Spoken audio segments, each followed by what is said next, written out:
Bonjour à tous, bienvenue sur Chave FM, le podcast de la Clusa. On se retrouve pour un nouveau numéro estival. Tu vois, Gisèle, je t'avais dit, je vais bafouiller. Et bah, je continue, voilà, on est en condition du direct. Je suis avec deux invités aujourd'hui, on s'est mis à l'abri au hameau des Alpes, parce qu'il y a une petite averse. On a l'habitude en ce début d'été. Et donc je suis en compagnie de Gisèle, du hameau des Alpes, et de Sylvain. On va dire du hameau des Alpes aussi pour cet été. Exactement, ouais. Ce qu'on a l'habitude de faire quand on a deux invités, c'est qu'un invité présente l'autre et inversement. Alors, qui veut commencer ? Eh ben moi, je commence. Alors déjà, je commence par dire bonjour. Bonjour, bonjour Gisèle. Bonjour Sylvain, on a déjà passé un peu de temps ensemble cet après-midi. Eh bien, moi, je vais présenter Sylvain qui nous vient de Cordon, de l'autre côté du col des Aravis. Un voisin, un tout proche voisin qui bascule de l'autre côté du col des Aravis, mais qui bascule quand même sur la Haute-Savoie, donc en passant un petit peu par la Savoie, par la Gièvre, Flumet. Et Sylvain, on l'a rencontré cette année avec Jean-Philippe, Hélène et d'autres personnes. Ouais. C'est un conteur, Sylvain. Qu'est-ce que c'est qu'un conteur, Sylvain ?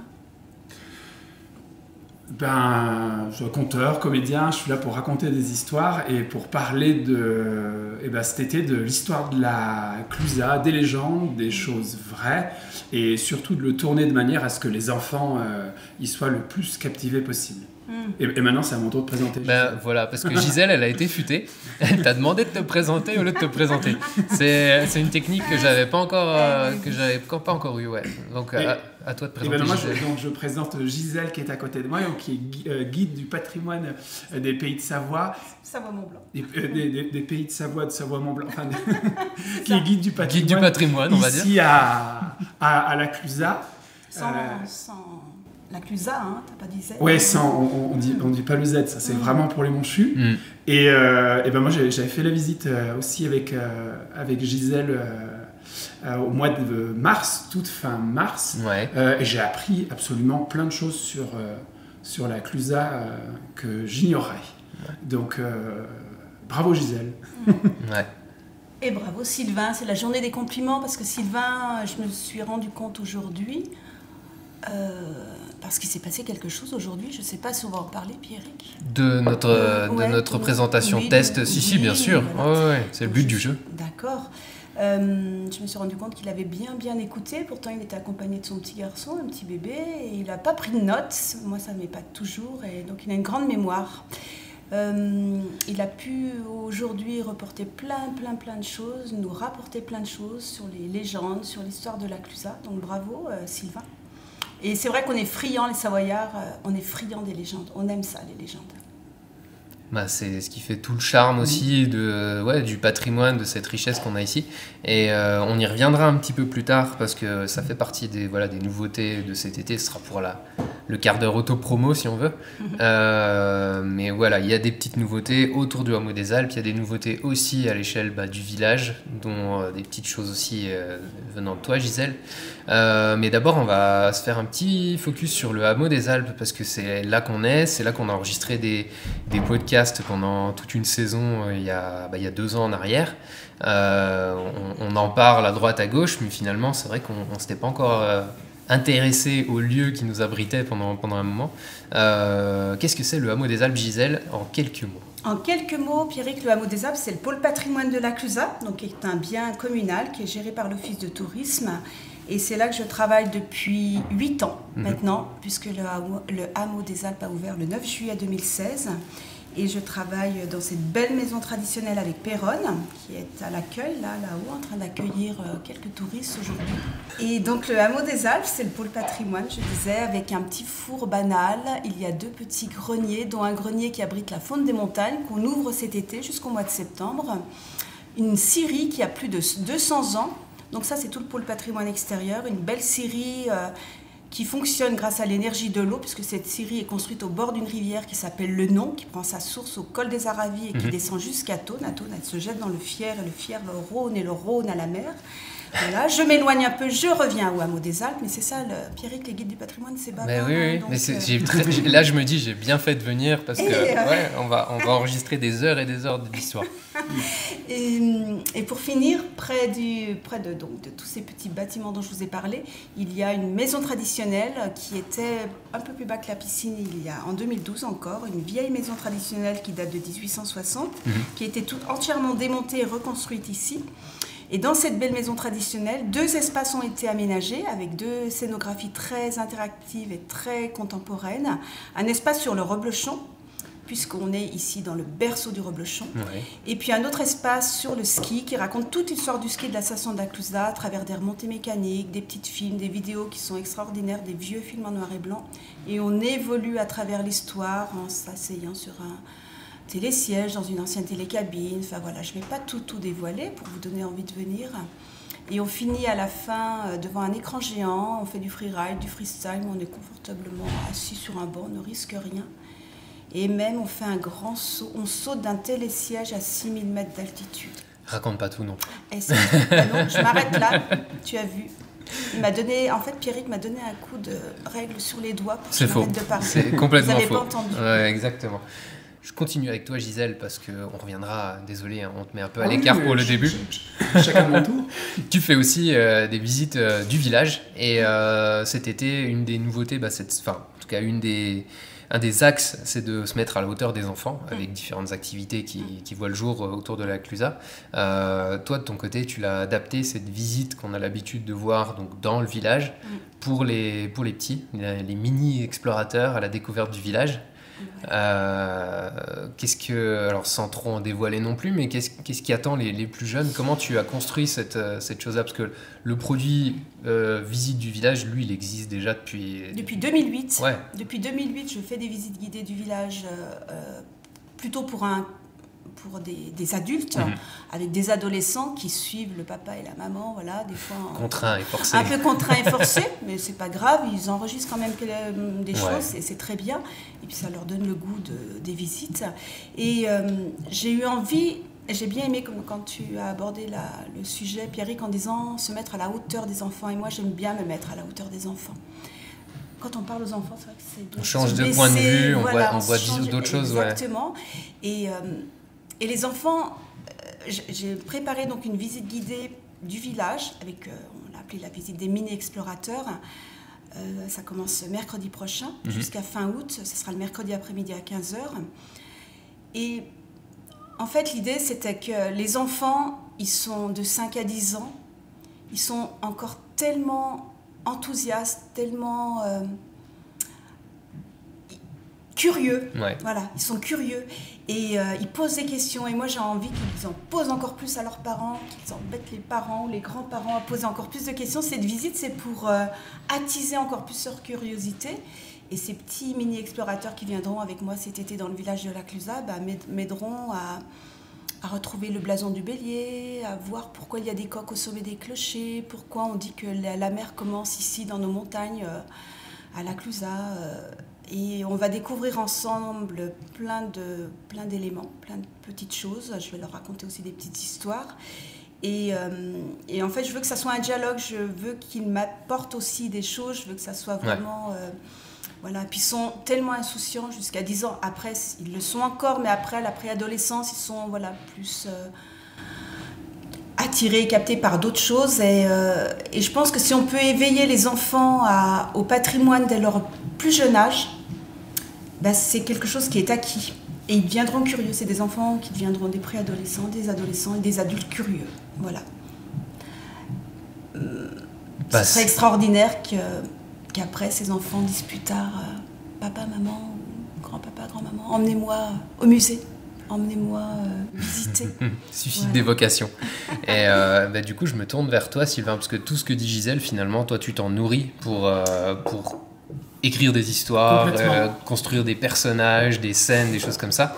Et alors, pour recontextualiser un petit peu, on enregistre ce podcast juste après une répétition générale, on va dire, du coup du bélier, qui est une nouveauté aussi à la Clusaz, qui gravite autour du hameau des Alpes, et tu pourras très certainement mieux l'expliquer que moi, vu que c'est toi qui es le protagoniste, ou en tout cas les protagonistes. Je sais pas combien vous êtes dans ta tête. J'ai pas compté combien il y en a, mais je pense que ça fait il doit y avoir 9 ou 10 personnages. Ouais. Bah c'est pas évident, hein. Je sais pas comment t'arrives à cloisonner tout ça. Je les retrouve en fait à chaque fois. À chaque fois j'ai un accessoire, et je sais que quand je mets cet accessoire, je serai dans ce personnage-là, quoi. Ok, et alors toi, donc on a pu faire les présentations au début, ça fait combien de temps que tu es acteur, que tu fais ce métier-là, comment tu y es venu justement?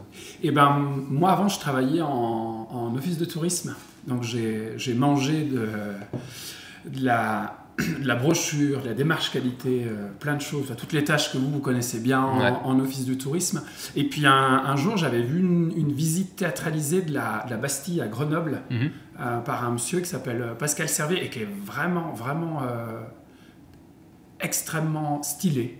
Okay. Parce que c'est un bâtiment historique qui est haut et tout, c'est un costume de l'époque, un costume de soldat. Et je m'étais dit un jour, j'aimerais bien faire ça. Et puis là, il a fallu quand même quelques années avant que le projet se monte. Je ne suis pas tout seul sur certains projets, je suis avec ma compagne qui file un coup de main. Et donc là, ça fait maintenant, moi ça fait 6 ans que je fais ça à temps plein, à écrire des histoires, à les mettre en scène, à créer des personnages pour faire du théâtre, pour parler d'histoire du cru. Beaucoup en Haute-Savoie. D'accord. Ouais, donc un jour à la Clusaz, un autre jour ailleurs, et un autre jour dans la peau d'un autre personnage. Faut pas se tromper de journée en fait. Exactement. Sinon tu joues le mauvais spectacle au mauvais endroit. Ouais. Mais bizarrement, en fait, je retiens vachement par rapport au lieu. Ouais. Je sais que je suis à ce lieu-là. Là, par exemple, je suis sur le balcon du hameau des Alpes. Je sais que je suis dans mon personnage de scieur qui va parler de la scierie. Je sais quand je suis au bord de la rivière, du torrent qui est juste à côté, le nom. Je suis en truite. Faut pas tout dire, faut pas tout dire. Le texte de la truite qui vient. Très bon moment la truite. Ah oui, la truite, j'ai adoré. Un de mes passages préférés. Ouais. Finalement, c'était le seul personnage féminin, la truite. Non, il y a aussi une jument. Oui, ah oui, la jument. Il y a aussi une jument. Et il y a aussi on ne voulait pas donner tous les personnages, mais non. On est en train de faire la liste. Mais il y a une grand-mère aussi. Après, je suis peut-être trahi aussi par ma moustache, on les croit peut-être un peu moins. Une truite à moustache. Si vous voulez voir une truite à moustache, il faut venir cet été. Voilà. Exactement. Ouais. Et le coup du bélier, si on veut vraiment, on va se focaliser sur le travail, la démarche qui a été faite. Donc ça... T'as pu nous dire que tu avais commencé à rencontrer Gisèle, à t'imprégner de la Clusaz autour du mois de mars. Oui. Donc c'est du mois de mars jusqu'au mois de juillet que du finalement... mois de mars jusqu'au mois de juillet, c'est à peu près ce qu'il faut... il faut à peu près 4 mois. Ouais. Alors c'est bien des fois même d'avoir un peu plus de temps pour... Ça me paraît tellement court que... Ouais, pour... Après, moins on a de temps, mais c'est valable pour tous les métiers, moins on est efficace. Moins on a de temps et plus on est efficace, plus faut se concentrer et moins aussi on... parce que le problème aussi avec le patrimoine, et c'est ce que je disais tout à l'heure à la fin de la déambulation, à la fin du spectacle, c'est qu'il y a plein de ressources patrimoniales qui sont exploitables à la Clusaz. Il y a eu un dont on parle Gisèle quand elle fait la visite. Il y a eu un énorme éboulement qu'on voit encore toujours bien dans le village. On peut se dire, ça, d'où ça vient, ça, on pourrait en parler. Il y a ces fameux clochers à bulbes d'inspiration germanique, ça, on pourrait en parler. Ouais. Il y a toute l'histoire du ski, et c'est une histoire un peu de... C'est une histoire un petit peu de ma boule, l'histoire du ski à la Clusaz, parce que c'est plein de gens qui ont testé il y a des pionniers, choses, vraiment des pionniers. Enfin, je pense que tu as reçu des personnes qui parlaient de l'histoire du ski quand on parlait, mais il y avait vraiment des choses ultra osées et vraiment des choses de pionniers. Et voilà, il y a tout ça. Et bien tout ça, par exemple, j'en parle pas. Ouais. Parce qu'il y a plein d'autres ressources et le plus dur, c'est de choisir les sujets, de trier les sujets qu'on va utiliser. Et là, tu me demandais comment s'est passé le fil pour faire des recherches. Moi, j'ai d'abord suivi la visite avec Gisèle parce que Gisèle a beaucoup de ressources sur le village de la Clusaz, mais aussi sur les Aravis, et aussi en tant que guide du patrimoine Savoie-Mont-Blanc sur l'histoire générale de la Savoie. Parce qu'après, ce qui est aussi vachement intéressant, c'est de savoir que Ici en Haute-Savoie, la Clusaz, c'est français depuis pas si longtemps que ça. 1860. 1860, donc c'est quand même C'est super hier. jeune par rapport à certains lieux qui étaient déjà dans le royaume des Francs, etc. Et qui a toute cette histoire de royaume, un roi, des palais qui étaient à Turin, etc. Et donc ça, tu l'abordes aussi dans ta visite. Et du coup, ça m'a inspiré puisque j'ai mis un peu de... Après, je ne suis pas sûre que Charles-Emmanuel Ier demandait un petit coussin. Parce qu'il y a des ça, trucs que tu as, c'est la caricature, c'est ta ça. petite touche personnelle. C'est la caricature, c'est l'extrapolation. Je l'ai jamais lu dans les livres d'histoire de la Savoie. Non, mais c'est toujours le petit gag où on joue évidemment avec l'histoire pour faire comprendre que pour venir avant à la Clusaz, avant la route, je crois que c'est 1829, qui est une première route vraiment percée.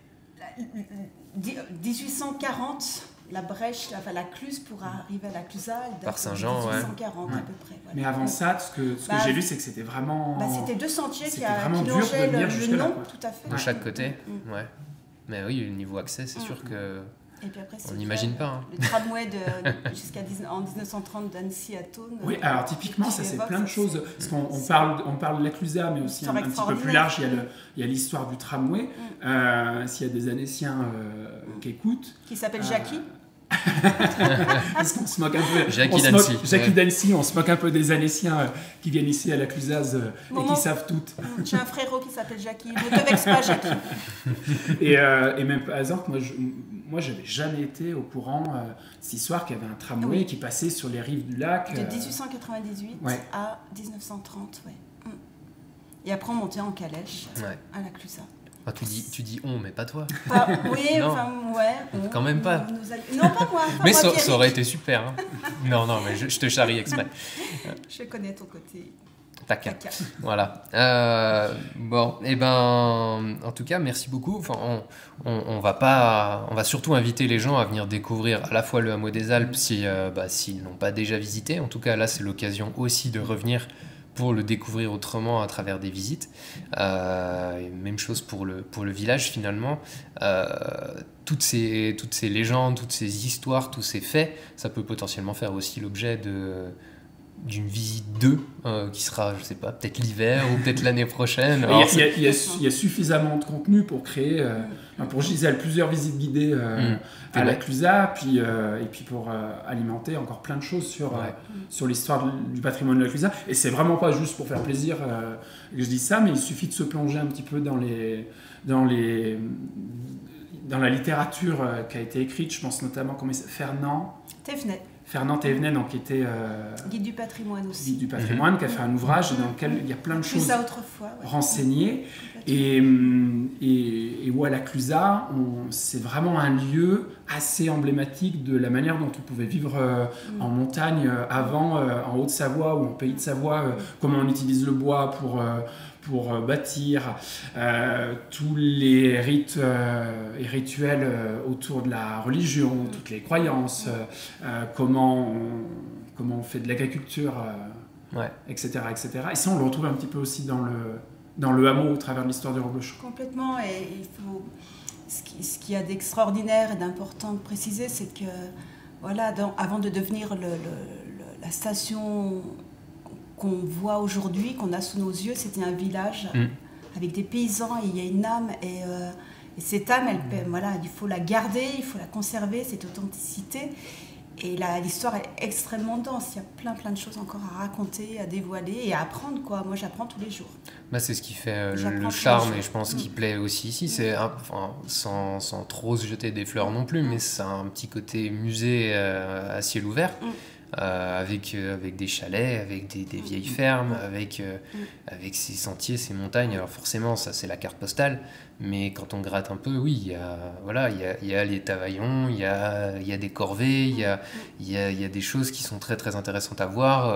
À côté du hameau, on tourne autour de la scierie. Si on exclut la visite comptée, il y a aussi l'association du patrimoine qui vient la faire fonctionner. Exactement. Avec des anciens qui coupent du bois à l'ancienne. Des bénévoles passionnés qui ont des mains en or, et voilà, il y a la grande fête du Reblochon. C'est ça, il y a le four à pain qui est juste devant, qui est ouvert, mais qui fonctionne aussi sur certaines dates. 2 journées par an, au moment des journées du patrimoine de pays et de la journée européenne du patrimoine en septembre. Donc toutes ces traditions, c'est pas du folklore en fait, c'est vraiment, on est attaché Ouais. On est attaché. Ouais, tu le disais tout à l'heure quand on parlait par exemple des tavaillons, ce qu'on retrouve sur les toits, sur beaucoup de toits à la Clusaz, puis aussi dans les alentours, c'est que quand on fait son toit, traditionnellement avant, on fait le toit du voisin, donc le voisin il va venir nous aider quand il faudra refaire son toit. Ouais. La corvée, comme disait. La corvée, et c'est toujours valable aujourd'hui. C'est ça, c'est le moment convivial, on file un coup de main, on boit un coup. Et la fois d'après, c'est chez un tel, et ainsi de suite. Ouais. Un peu comme quand on va déménager des copains et que tout le monde met la main à la pâte. Mais là, il n'y a personne qui trouve d'excuses. Ouais, non, c'est sûr. Et renouveler le patrimoine, l'adapter, le remixer, c'est une volonté forte aussi qu'on a ici, parce qu'il y a du trafic au Hameau des Alpes. Je ne sais pas combien ça représente de personnes à peu près à l'année. 7000 à peu près, voilà, une moyenne de 7000 visiteurs par an. Ok. Donc ça reste un petit musée, entre guillemets, mais voilà, c'est une maison, je ne l'ai peut-être pas dit au début, les deux espaces Roblechon et Ski sont dans une maison traditionnelle, quoi, donc c'est pas non plus, c'est une grande maison, mais le musée reste petit, voilà. On ne peut pas accueillir. C'est pas modeste non plus, c'est déjà pas modeste, c'est déjà bien. Ouais. Ouais. Et puis, s'attacher au passé, c'est pas être passéiste. Et moi, j'aime bien toujours le répéter, ça, parce que c'est avec tout ce que nos anciens, nos aïeux ont fait, ont apporté, ont créé, qu'on est là tous les trois aujourd'hui à pouvoir en parler, et on a une histoire à raconter, quoi. Ça permet de comprendre ce qu'on a sous les yeux. Aussi. Tu vois, quand tu parles, on passe avec toi dans la Clusaz, on voit les petites inscriptions sur les ponts, de savoir pourquoi elle est là, qui l'a fait, dans quel but. C'est plein de détails qu'on voit pas. Même je pense, en passant tous les jours devant, il y a des détails qui passent inaperçus. Hein. Le clocher, il est esthétique pour faire de la photo. Oui. Ouais. Mais il y a aussi toute une histoire derrière. Il y a une manière de les construire, un savoir-faire en termes d'architecture. Le savoir-faire, il est dans tous les tavaillons, le Roblechon, savoir-faire ancestral aussi, les clochers, dans plein de domaines. Et après, il y a des thèmes, je trouve, à la Clusaz qui sont intéressants et qui font écho à des choses très concrètes. C'est bien, on a ton regard extérieur, comme ça on en profite aussi. Non, mais même, par exemple, le Tour de France, qu'on en parlait tout à l'heure, là, qui est en route en ce moment, cette semaine. Et le Tour de France, il est passé au début du XXe siècle, ici, à la Clusaz, pour la première fois dans les Alpes. Donc là, on voit par exemple des gens du cru, des sportifs d'Annecy ou des vacanciers qui sont là avec leur vélo carbone, avec vitesse démultipliée, etc. Et en s'enseignant un petit peu, on voit quand le Tour de France il passe ici, ils ont pas de vitesse pour faire des étapes de 400, 500 km qui passent dans les montagnes. Ils n'ont pas de casque, ils n'ont pas d'équipement, Ils s'arrêtent boire un coup là où ils peuvent. Ouais, exactement. Il y avait des vrais repas. Et puis il y a aussi toute l'histoire du tourisme moderne et du tourisme automobile.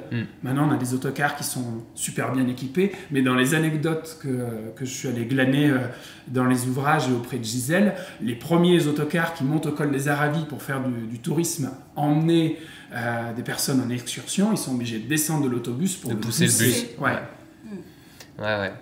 Et tous ces détails-là, vous pourrez les découvrir en venant assister au coup du bélier. Est-ce qu'on peut rappeler les dates? C'est les mardis cet été, du 15 juillet au 15 août, un truc comme ça. 16 juillet. Du 16, pardon. Du 16 juillet, donc jusqu'à fin août. Non, 16 juillet, les deux dates suivantes, donc le 23 et le 30, et puis les deux premiers mardis d'août. Ok. Voilà. Gisèle se levait pour aller vérifier les dates, mais c'est venu entre-temps. 5 mardis à 11h du matin, rendez-vous au Hameau des Alpes. Okay. Voilà. S'il fait chaud, c'est un lieu qui est globalement frais, au bord du ruisseau. On est bien, au bord du nom. Le nom, c'est le nom de la rivière. C'est son nom. Mais non, c'est vrai, non. C'est pas vrai. Non. Voilà. Non, si. Un petit sketch improvisé, là. Le Clusaz Comedy Club. Ouais. On est avec un comédien. La barre est haute, La barre est très, très haute. Et pour toi, Gisèle, si on continue sur l'autopromo, les visites guidées... Donc il y a toujours les mercredis. Exactement, donc le mercredi matin, la visite guidée du village pour les adultes et les ados. rendez-vous à 9h45 devant l'office de tourisme. Et puis pour les enfants, là, pour les mini-explorateurs, rendez-vous à 15h devant l'office de tourisme. Et les inscriptions se font en amont, soit sur le site internet de la CLUSA directement, soit voilà, pour les gens qui veulent s'inscrire auprès des hôtesses d'accueil de l'office de tourisme. C'est possible aussi. Voilà, la veille pour le lendemain. Très bien. Ben, c'est très complet tout ça. La veille pour le lendemain, ça veut rien dire ce que j'ai dit. Voilà, si, moi on a compris l'idée. Sympas, si. Et je pense que ceux qui nous écoutent, ils ont compris aussi. En gros, si on s'inscrit le jour J, c'est trop tard. Et ben voilà. Voilà. Merci Pierre. J'ai résumé, c'est parfait. Maintenant tout est clair. Voir si tu suivais. Si, ben, quand même, on est concentrés ici. Merci à tous les deux. Et on a bu un petit thé ensemble, c'était bien sympa. C'était l'heure du thé. L'heure du thé et l'heure de refranchir le col des Aravis. Refranchir le col des Aravis, mais avant ça, je vais peut-être aller faire moi, du toboggan. Ouais. T'arrêtes pas, pour tester la Grange des Minies, la nouveauté. On a gardé notre âme d'enfant ici. Moi aussi, j'y vais à la Grange des Minies. On m'a dit que c'était quand même pour les enfants, normalement. Ça veut dire quoi, Pierrick? Bon, on réglera nos comptes. Je vous prendrai en photo dans les jeux. Dans les jeux. Ouais, on verra ça. Ouais. On y va, Sylvain? On a hâte de voir ça parce que ça a l'air vraiment très aussi. chouette. Ouais. Et pour les âges, moi qui ai un petit qui est vraiment petit, je pense que j'aimerais le faire jouer ici parce qu'il y a des jeux qui sont adaptés à partir pour les tout petits bébés. Exactement. De 0 à 8-10 ans. Voilà. Mais la vraiment pour les Grange enfants. des Minies, voilà, la patinoire de la CLUSA transformée en grange de nos mini... Nos mini-aventuriers, explorateurs, mini-chaves, mini-clus, tout ce qu'on veut. Ouais, exactement. Juste le temps de remballer les micros et on passe là-bas. Merci Pierrick. Merci à tous les deux. Merci beaucoup Pierrick. Merci Sylvain. Bonne digestion de toutes les infos que tu as pu emmagasiner avec les retours suite à cette première représentation. Version bêta, comme tu disais à la fin. Oui, tout à fait. Tu vas reprendre des notes, potasser, tout ça. Et ça va être un petit peu reformulé. Puis je pense que je vais refaire un tour au Hameau des Alpes à l'étage là, pour reglaner un petit peu quelques informations. Pour creuser encore un petit peu des sujets, parce qu'il y a plein d'informations à l'étage. Génial. Bon, tu as bien dormi cette nuit? Moyen. C'était le track, c'est sûr.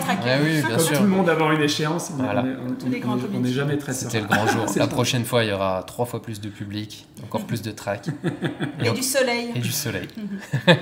Une belle promesse. Merci à tous les deux encore une fois. Et à très vite. Et bel été à tous. Salut. Merci. Arvi.